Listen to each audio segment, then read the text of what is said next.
Have you ever been stabbed in the back by the person you trusted most at work? I have. He stole the sweat of my labor, buried my dignity in a single morning. The betrayal cut deeper than any knife could, watching him present my life's work to the board as his own brilliant creation. But I transformed that betrayal into the beginning of a revenge he never saw coming. This is how I built $1 million empire from the ashes of his deception. My name is Emily Carter, and 3 years ago, I was exactly where I'd always dreamed of being, or so I thought. At 32, I had carved out my place at Blue Peak Innovations, one of Denver's most promising tech companies. The glass towers of our downtown office reflected the Rocky Mountains in the distance, and every morning when I swiped my badge at the entrance, I felt that electric thrill of possibility. I wasn't just another cog in the machine. As a senior innovation strategist, I lived and breathed transformation. My desk on the 14th floor was perpetually buried under sticky notes, market research reports, and half-empty coffee cups that traced the timeline of my obsession. While others clocked out at 5, I stayed until the janitors knew me by name, sketching wireframes and mapping user journeys that could revolutionize how people shopped online. Michael Graves was my direct manager, the VP of Product Development. 41. With perfectly styled salt and pepper hair and a smile that could sell ice to Eskimos. He had this way of making you feel like you were the smartest person in the room. A gift, I'd later realize, that masked something far more sinister. In meetings, he'd lean back in his chair, fingers steepled, and say things like, "Emily's got that rare combination of vision and execution. She's going places." The other employees envied our rapport. Michael would often pull me aside after presentations, pat me on the shoulder, and share his insider knowledge about company politics. "You remind me of myself 10 years ago," he'd say, his eyes crinkling with what seemed like genuine warmth. Hungry, innovative, unafraid to challenge the status quo. I ate it up, every word. Our department was a pressure cooker of ambition. Blue Peak had promised investors a game-changing product by year's end, and the entire floor buzzed with nervous energy. Competition was fierce but collegial, or so it appeared on the surface. We'd grab drinks at the rooftop bar across the street every Friday, toasting to small victories and commiserating over setbacks. But beneath the craft beer and forced laughter, something darker festered. I started noticing things. The way Michael's expression would shift microscopically when I received praise from the C-suite, how he'd suddenly need urgent one-on-ones right before my scheduled presentations to senior leadership. The casual questions about my work that seemed friendly but always probed just a little too deep. "How's that AI personalization project coming along?" he'd ask, appearing at my desk with 2 cups of coffee, knowing I couldn't resist a good Colombian roast. "You mentioned something about predictive algorithms last week that sounded fascinating." I should have seen it. God, looking back, the signs were all there. But I was blinded by ambition, by the promise that my ideas could finally see the light of day. Blue Peak felt like my launching pad, and Michael seemed like the mentor who would help me soar. The office itself was a monument to modern corporate aesthetics. Open floor plans, meditation rooms, a fully stocked kitchen with kombucha on tap. "We're not just building products," our CEO would proclaim at all-hands meetings. "We're building the future." It was intoxicating, this sense of being part of something bigger. But futures, I would soon learn, could be stolen as easily as they could be built. The idea came to me during a sleepless Tuesday night in March. I'd been analyzing consumer behavior patterns for weeks, drowning in data about abandoned shopping carts and failed conversion rates. Then it hit me. What if we could create an AI that didn't just recommend products, but actually understood the emotional journey of each shopper? Not just customers who bought this also bought that, but a system that could read micro-patterns, hesitation, excitement, frustration. It would adapt in real time, creating a truly personalized storefront for every single user. I spent 3 straight days locked in my apartment, surviving on takeout and pure adrenaline. Building the framework. The algorithm was elegant in its complexity. machine learning models that could process behavioral cues, predictive analytics that anticipated needs before users knew they had them. I called it Mirror Shop, a platform that reflected not just what you wanted, but who you were. When I presented the concept to Michael that Friday, his eyes lit up like I'd just handed him the keys to Fort Knox. "This is it, Emily. This is fucking it," he said, pacing his corner office, my prototype slides scattered across his desk. "How soon can you have a full presentation ready?" 2 weeks, I said, my heart racing. "I still need to refine the predictive models and—" "1 week," he interrupted. "I want to fast-track this. But Emily—" He paused, that concerned mentor look washing over his face. "Let me handle the politics. The board can be difficult. You focus on perfecting the technical side. I'll make sure they understand the vision." I should have insisted on presenting it myself. Should have questioned why he needed all my files, my research, my proprietary code for review. But I trusted him. Completely. The following Monday, I walked into the office to find the entire leadership team gathered in the main conference room. Through the glass walls, I could see Michael at the head of the table, my slides blazing across the screen behind him. My slides, my work. My revolutionary idea being pitched as his innovative solution to transform Blue Peak's market position. I stood frozen in the hallway, watching him gesture animatedly, seeing the board members lean forward with interest. The CFO was actually smiling, something I'd never seen in 2 years at the company. Michael was using my exact words, my carefully crafted analogies. Even the personal anecdote about my grandmother's frustrating online shopping experience that had partially inspired the concept. When he emerged an hour later, surrounded by congratulating executives, our eyes met. There was no shame in his expression, just a cold, calculated satisfaction. "Excellent supporting research, Emily," he said loudly enough for everyone to hear. "Your data entry was invaluable to my project." Data entry. He reduced months of innovation to data entry. The CEO, Patricia Holbrook, shook his hand vigorously. "Michael, this is exactly the breakthrough we've been waiting for. I want you to lead this personally. Full resources, whatever you need." I found my voice, though it came out strangled. "That's my—" Emily was instrumental in gathering market research. Michael smoothly interrupted, his hand on my shoulder in what others would interpret as a supportive gesture, but felt like a vice. "She's got a real talent for supporting complex projects." The next few days were a blur of humiliation. Michael had covered his tracks perfectly. The files were all time-stamped from his computer. The emails I'd sent him had been selectively edited.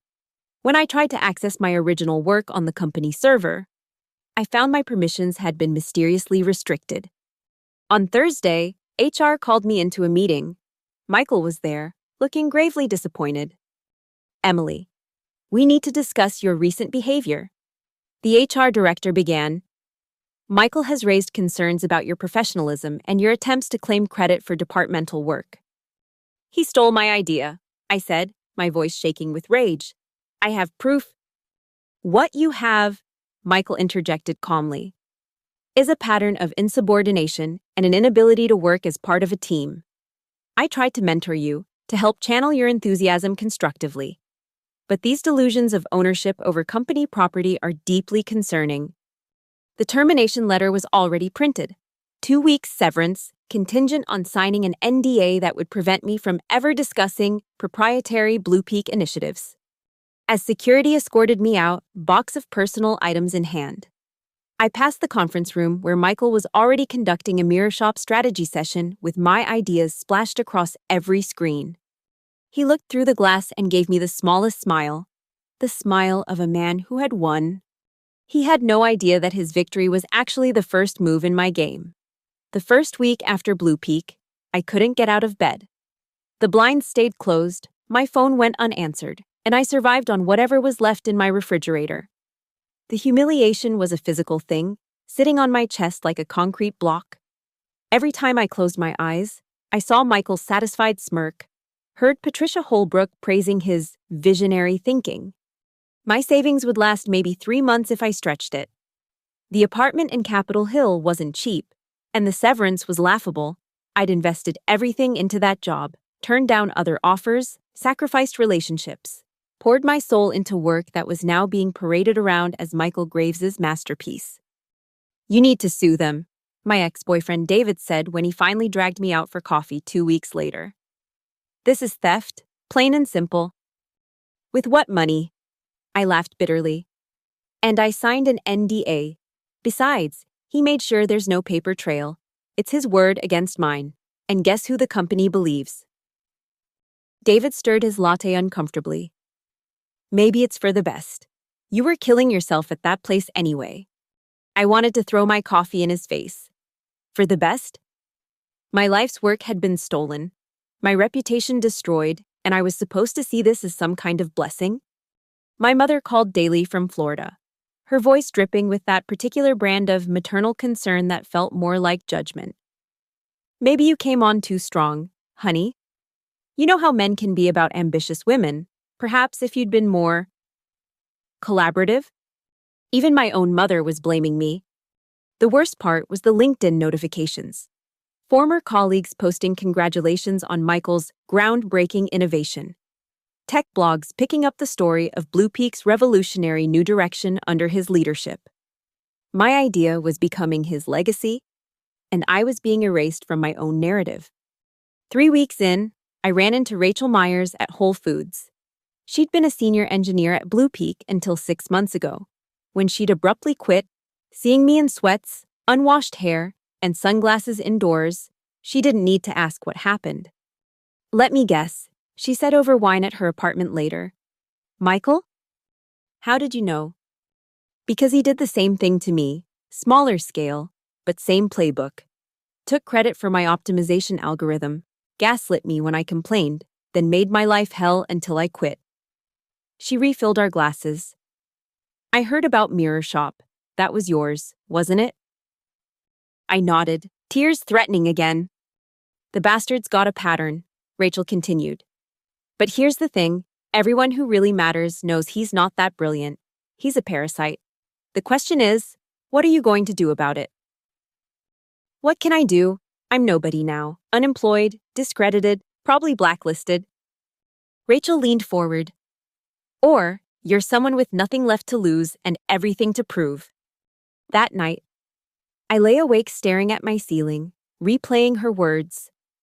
The anger that had been dormant under layers of depression and self-pity began to burn. Michael thought he'd destroyed me.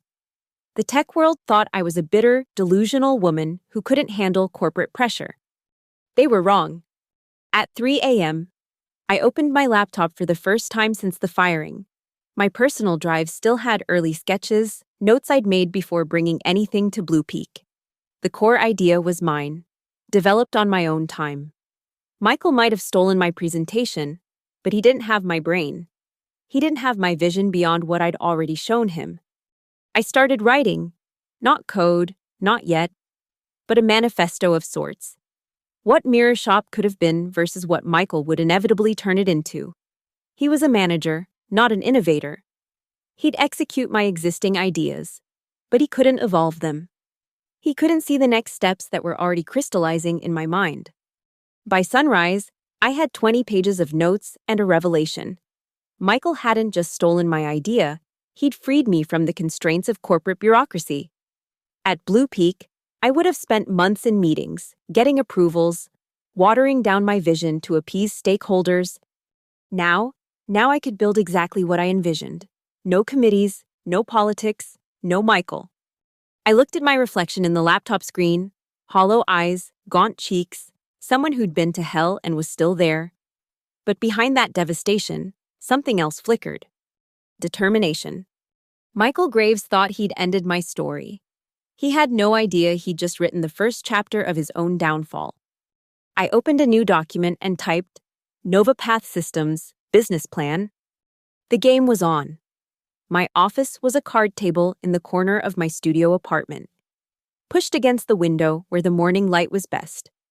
The business cards I'd printed at FedEx read, Emily Carter, founder and CEO, NovaPath Systems. but the address was just a P.O. box and the phone number forwarded to my cell. Professional facade, desperate reality. The first month was brutal. I'd wake at 5 a.m., code until my eyes burned, then switch to cold calling potential clients who invariably hung up when they Googled my company and found nothing. My savings dwindled to $3,000. I ate ramen twice a day and convinced myself it was entrepreneurial romanticism rather than poverty. "You need to stop this," David said during what would be our last conversation. "You're obsessed. It's unhealthy." "I'm focused," I corrected him. "You're destroying yourself over some vendetta against Michael." "I'm building something he could never create." I turned back to my screen. "There's a difference." He left. I didn't notice for 3 hours. Rachel became my lifeline. She'd stop by with groceries disguised as lunch meetings, reviewing my code while making sure I'd eaten something besides instant noodles. "The authentication protocol needs work," she said one evening, pointing at my screen. "But the predictive algorithm, Emily, this is leagues beyond what you showed Blue Peak." "It has to be," I muttered, fixing the bug she'd identified. "Michael's version will be good. Mine needs to be revolutionary." Sleep became optional. I learned React Native at 2 a.m., taught myself advanced machine learning through YouTube tutorials at dawn. My apartment walls became covered with flowcharts, user personas, competitive analyses. I looked insane. I felt alive. The breakthrough came 6 weeks in. I'd been struggling with real-time personalization, making the AI responsive enough to adapt instantly to user behavior. Then, during a 3 a.m. debugging session, fueled by my 5th Red Bull, I cracked it. A hybrid approach that combined edge computing with cloud processing, reducing latency to milliseconds while maintaining complex analytical capabilities. I ran the test simulation 20 times. It worked flawlessly. "Holy shit," Rachel breathed when I showed her. "This is Emily. Do you understand what you've built? This isn't just e-commerce. This architecture could revolutionize any digital interaction." But innovation meant nothing without implementation. I needed clients, and no one wanted to bet on a nobody with a laptop and a grudge. Rejection became my daily bread. "Interesting concept, but we need established vendors. Call us when you have references. Your background concerns us. Weren't you terminated from Blue Peak?" Michael's poison had spread throughout Denver's tech scene. He'd crafted a narrative: unstable employee, claimed credit for team efforts, had to be let go. Professional assassination at its finest. After 47 rejections, I was down to $800 and considering selling my car when the 48th call changed everything. "NovaPath Systems, this is Tom Washburn from Bridgewater Boutiques." Bridgewater was tiny. A local chain of 3 vintage clothing stores trying to establish an online presence. Not the enterprise client I'd dreamed of, but Tom was desperate. His nephew had built them a disaster of a website, and holiday season was approaching. "I'll be honest," Tom said when we met at his cluttered back office. "I can't pay much, $5,000 for the whole setup. $5,000 wouldn't even cover my rent debt, but I saw opportunity." "I'll do it for $3,000, I said, watching his eyes widen. "And a testimonial if it works." "If it works?" "When it works," I corrected myself. "When your conversion rate doubles." It took me 9 days of nonstop work to customize NovaPath for Bridgewater. I integrated their inventory, built customer profiles from their sparse data, created an AI that could understand vintage fashion preferences in ways that would have taken human curators years to master. Launch day, I sat in Tom's office, watching real-time analytics on my laptop. First hour, 3 sales. Second hour, 7. By day's end, they'd sold more than the previous week combined. "How?" Tom kept asking, staring at his own screen. "It's like it knows exactly what each customer wants before they do." "Because it does," I said quietly. "That's what NovaPath does." Within a week, Bridgewater's online revenue had increased 340%. Tom's testimonial was effusive, but more importantly, His friend owned a small electronics retailer, who had a cousin in specialty foods, who knew someone in handmade jewelry. Small businesses, all of them. Nothing that would make TechCrunch headlines. But they talked to each other, and word spread. There was this woman with revolutionary software, charging fraction of enterprise prices, delivering results that shouldn't be possible. 3 months after my termination from Blue Peak, I had 12 clients and $30,000 in contracts. I'd moved the card table to a shared workspace, though I still slept on an air mattress to save money. My hair was growing out from stress-induced loss, and I'd developed a concerning caffeine dependency. But NovaPath Systems was real. More importantly, it was mine. Every line of code, every client relationship, every small victory, mine. Michael was about to learn what happened when you stole from someone with nothing left to lose and everything to prove.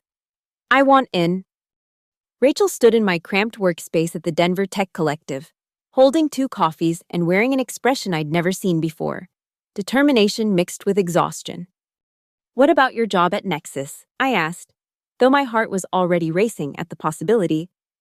"Quit yesterday." She set down the coffees and pulled up a chair.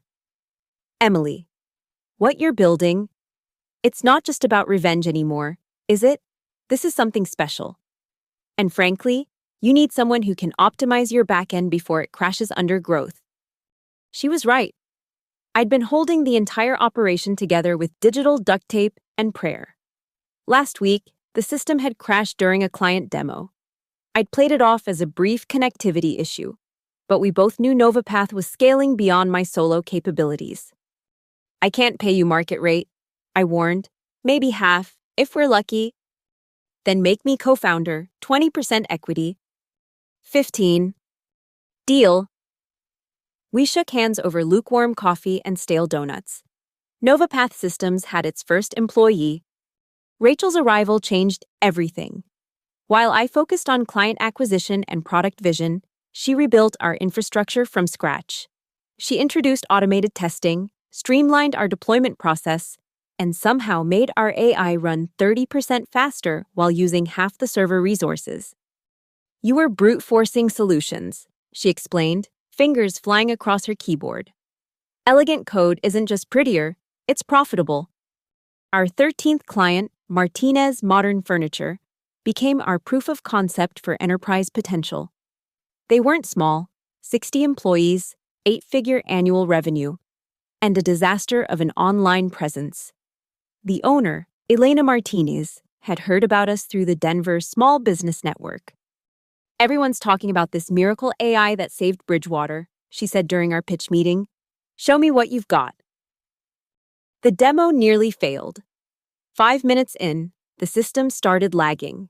Rachel's face went pale, but she quickly switched to our backup server while I kept talking, drawing Elena's attention to the predictive modeling visualizations. By the time Elena looked back at the main screen, Rachel had everything running smoothly. "Impressive," Elena said. "How much?"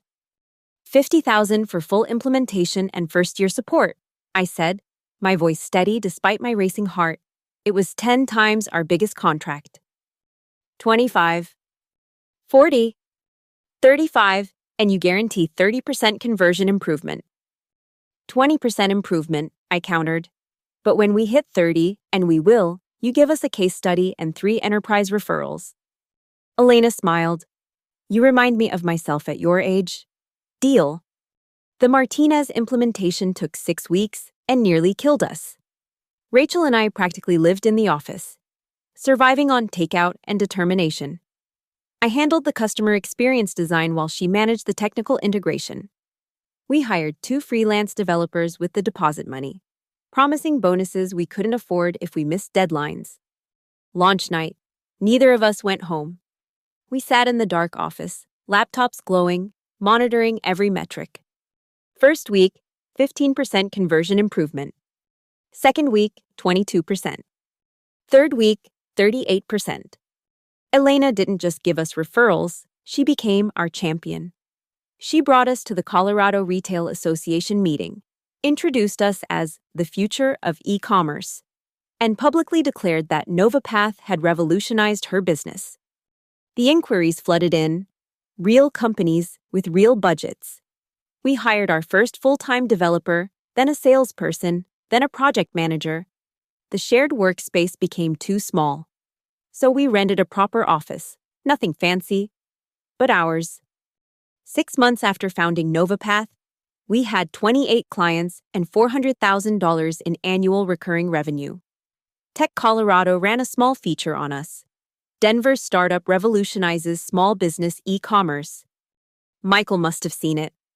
The next week, Bluepeak announced they were accelerating their Mirror Shop launch, targeting, surprise, small to medium businesses. "He's coming for us," Rachel said, reading the press release.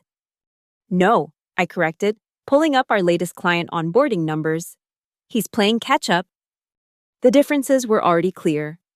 Michael's Mirror Shop, built on my old framework, was good but static. It did what I'd originally envisioned and nothing more. NovaPath had evolved. We weren't just personalizing shopping. We were predicting customer lifetime value, automating inventory recommendations, integrating with supply chains in ways that seemed like magic to our clients. But the real validation came from an unexpected source. Patricia Holbrook, Bluepeak's CEO, was quoted in the Denver Business Journal. "Mirror Shop represents our commitment to innovation, though we recognize there are several players in this space doing interesting work." Several players, we were now Michael's competition. That night, Rachel and I celebrated with champagne in paper cups, surrounded by whiteboards covered with expansion plans. "You know he's going to come at us hard," she warned. "Let him," I said, staring at our client list, now 53 companies strong. "He's fighting the war I already won. I'm building the future he can't even imagine." NovaPath Systems wasn't just surviving, we were thriving. And we were just getting started. The Bloomberg article changed everything. The David and Goliath of Denver Tech ran with a photo of me standing confidently in our new office, with Bluepeak's towers visible through the window behind me. The journalist had done her homework, drawing parallels between NovaPath's innovative approach and Mirror Shop's corporate limitations, without directly stating what insiders already whispered, that Michael Graves was running on borrowed ideas. 3 years had passed since my termination. NovaPath was now valued at $2.8 million. With 87 clients across 12 states, we had 18 employees, real benefits, and an office with actual conference rooms. I'd even started sleeping regular hours and eating meals that didn't come from vending machines. Then Michael struck. The cease and desist letter arrived on a Tuesday morning, hand-delivered by a courier who looked apologetic. Bluepeak's legal team was claiming patent infringement, trade, secret theft, and breach of my NDA. They wanted NovaPath shut down immediately and damages of $5 million. "This is bullshit," Rachel said, reading over my shoulder. "They're claiming you stole your own idea? Welcome to corporate America," our lawyer, James Fitzgerald, said during an emergency meeting. "They don't need to be right. They just need to outspend you." The accusations were carefully crafted. Michael claimed I'd developed Mirror Shop entirely on company time, using company resources, making it Bluepeak's intellectual property. Any similar technology I'd created afterward was therefore derivative and illegal.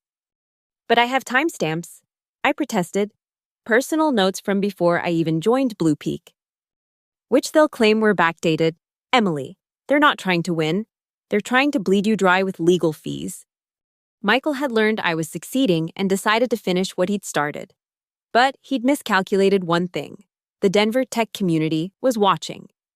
The lawsuit became public immediately. TechCrunch picked it up. Bluepeak sues, former employees start up amid innovation questions. The narrative was shifting. People were asking why Bluepeak felt threatened by a company a fraction of its size. Then the whistleblowers emerged. Sarah Kim, a current Bluepeak developer, anonymously leaked emails to the tech press showing Michael's panic over NovaPath's growth. "We need to eliminate them before Series A funding," he'd written. Marcus Thompson, who'd left Bluepeak a year ago, publicly stated he'd witnessed Michael taking credit for multiple employees' work. It was an open secret. Graves couldn't code his way out of a paper bag. But the real bombshell came from an unexpected source, my old work laptop. Emily, Rachel burst into my office, laptop in hand. Remember when you always emailed yourself personal backups? Michael had IT restrict my access to the company servers, but not to the automatic cloud backup of your sent folder. She turned the screen toward me. Look what I found in your old Gmail archives. There it was, an email I'd sent to myself 3 months before joining Blue Peak, containing the complete initial framework for what would become Mirror Shop. Detailed algorithms, market analysis, even the name itself. All dated, verified by Google's servers. Indisputable. But even better was what followed. A chain of emails where Michael explicitly acknowledged my ownership. Your innovative framework, he'd written. Your brilliant conception. The algorithm you developed independently. His own words would damn him.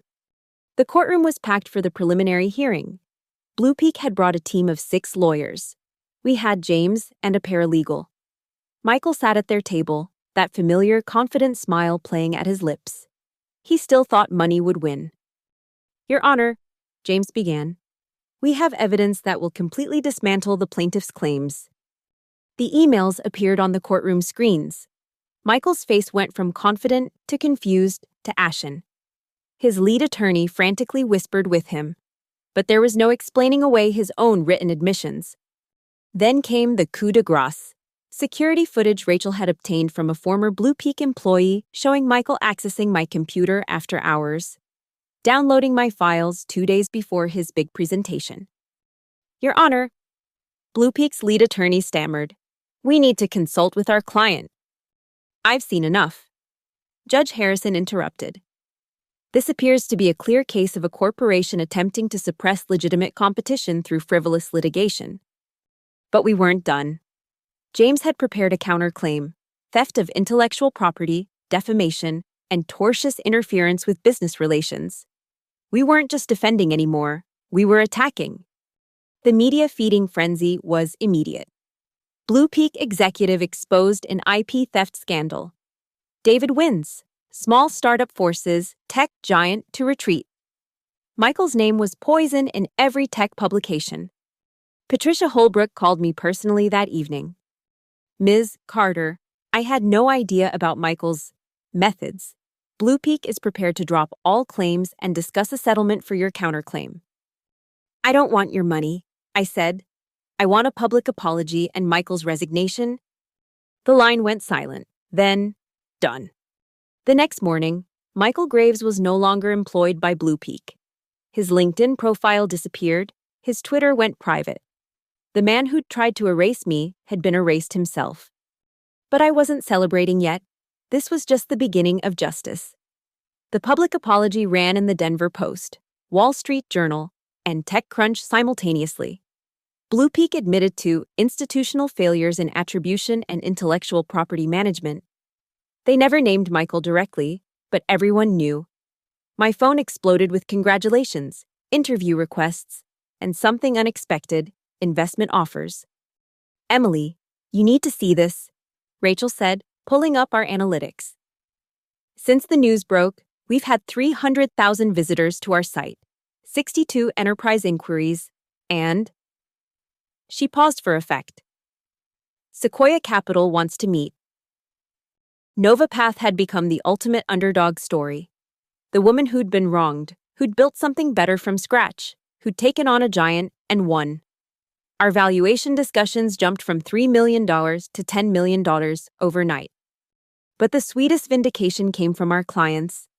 Elena Martinez organized a celebration dinner with 20 other NovaPath customers.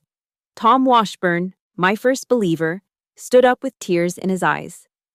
You didn't just save our businesses, he said, raising his glass. You proved that innovation beats imitation every time. The Sequoia meeting happened 2 weeks later. I wore my best suit, bought specifically for the occasion, replacing the worn outfit I'd been recycling for 3 years. Walking into their Sand Hill Road office, I felt the weight of every rejection, every sleepless night, every moment of doubt. Ms. Carter, The partner, Jennifer Wu, began. We've been following your story, but more importantly, we've been studying your technology. NovaPath isn't just better than MirrorShop, it's a completely different paradigm.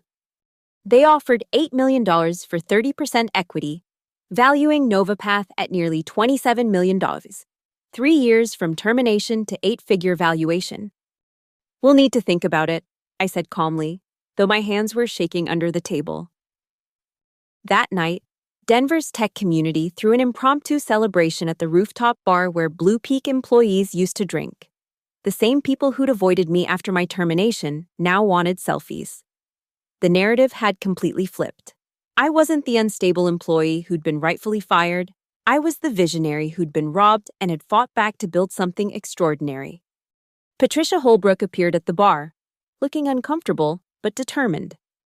Emily, could we talk? We found a quiet corner. She looked older, tired. I wanted to apologize personally. I should have investigated your termination more thoroughly. Michael played me too. He played everyone, I said. That was his talent. Blue Peak's stock has dropped 18% since the scandal.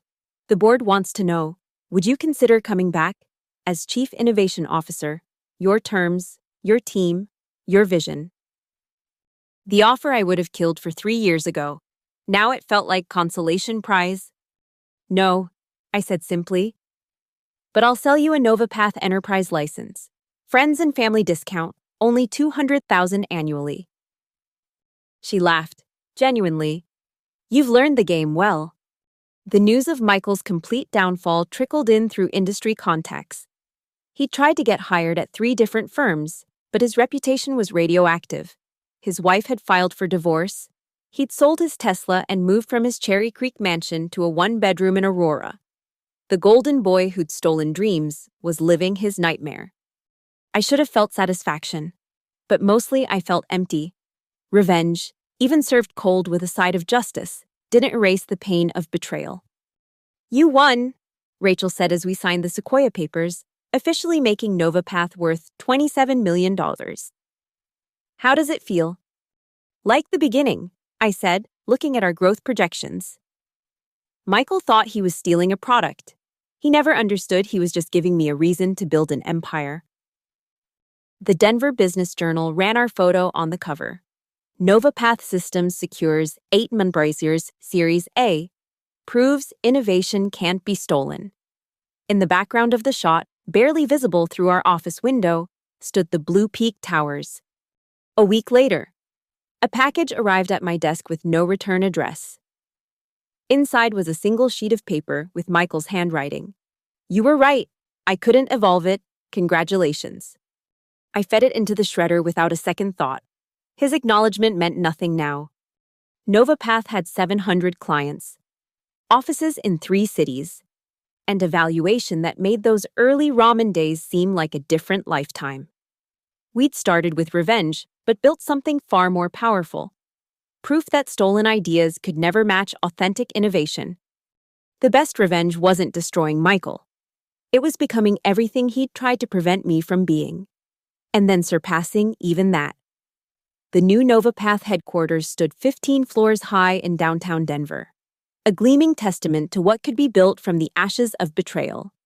From my corner office, I had a perfect view of the Blue Peak Towers, now bearing a for lease sign on 3 floors after their latest round of downsizing.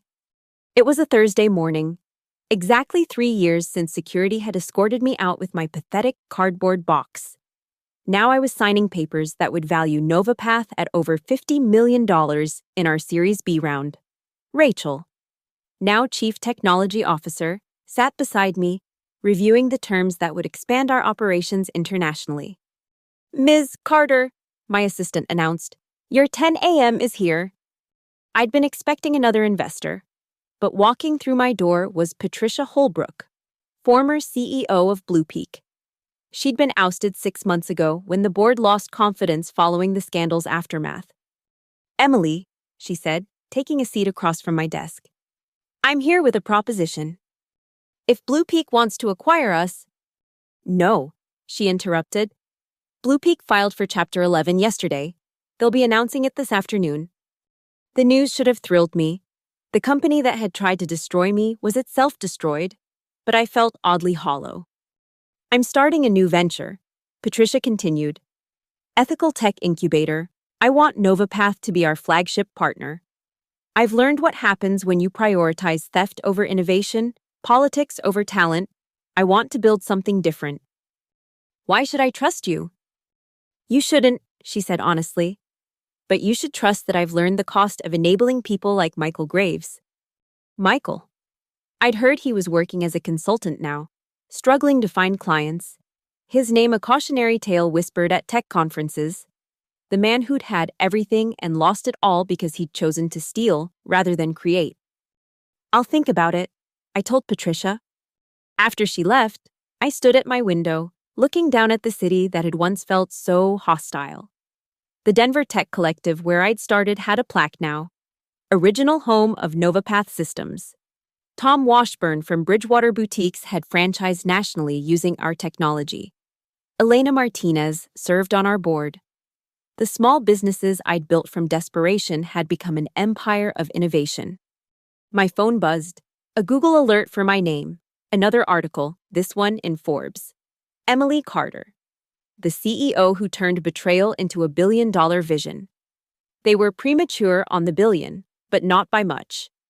Rachel knocked and entered. The team's ready for the all-hands. 200 employees filled our main conference room, with another 300 joining virtually from our Seattle, Austin, and New York offices. These were people who'd chosen to build something real rather than steal something easy. They'd believed in a vision that had once existed only in my desperate, sleepless mind. 3 years ago, I began. I was escorted out of Blue Peak in disgrace, my life's work stolen, my reputation destroyed. Today, we're worth 50 times what that idea was valued at then. Not because we sought revenge, but because we understood something fundamental. Stolen ideas are just shadows. Real innovation requires soul. The applause was thunderous, but I wasn't finished. Michael Graves thought he was taking my future. Instead, he gave me my purpose. He showed me that in a world full of takers, builders will always win in the end. That evening, I drove past Blue Peak one last time. Moving trucks were already arriving. Employees carrying boxes out, the same walk of shame I'd once taken. But I felt no satisfaction seeing it. The building would find new tenants. Michael would find new schemes. The cycle would continue. But NovaPath would endure because it was built on truth. Not theft, on innovation, not imitation. On the unshakable foundation of someone who'd lost everything and chosen to build rather than bitter. I thought about sending Michael a message, something triumphant, or cutting. Instead, I deleted his contact information. He'd become irrelevant the moment I'd chosen to stop letting him define my story. Back in my office that night, city lights twinkling below. I opened my laptop to review tomorrow's presentation for potential international partners. The login screen reflected my face, older, harder, but satisfied in a way that transcended simple revenge. I didn't need to destroy Michael. I just needed to surpass him. And I had. Thank you so much for listening to my story. I'm curious. Where are you listening to this right now? Are you driving through morning traffic, working out at the gym, or maybe unwinding after a long day? Drop a comment below and let me know where in the world you're tuning in from. I love connecting with all of you who've joined me on this journey. If this story resonated with you, please subscribe to the channel and share your thoughts. Have you ever faced betrayal in your workplace? How did you overcome it? Let's discuss in the comments below.